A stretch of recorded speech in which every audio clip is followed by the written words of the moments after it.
Alhamdulillahi Rabbil Alamin wassalatu wassalamu ala Rasulillah wa ala alihi wa ashabihi ajma'in wa amma ba'd. Assalamualaikum warahmatullahi ta'ala wabarakatuh.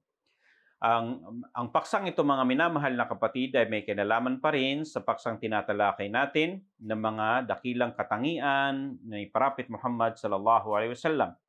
Sa puntong ito o kabanatang ito ay tatalakayin natin ang paglalarawan ng mga bagay na iniinom ni Prophet Muhammad sallallahu alaihi wasallam. Ayon kay Aisha radhiyallahu ta'ala anha, sinabi niya, "Kana ahabba syarabi ila Rasulillah sallallahu alaihi wasallam al-hulwul barid."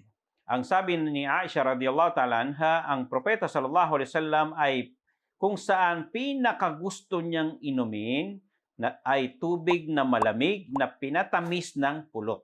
Okay? Yung malamig na tubig na mayroong tinatawag na honey. Okay? So isa pa sa mga nabanggit na kung saan sinabi ni Prophet Muhammad sallallahu alaihi wasallam, sabi niya, "Laysa shay'u yujzi'u makana at-ta'ami wash-sharab ghayrul laban."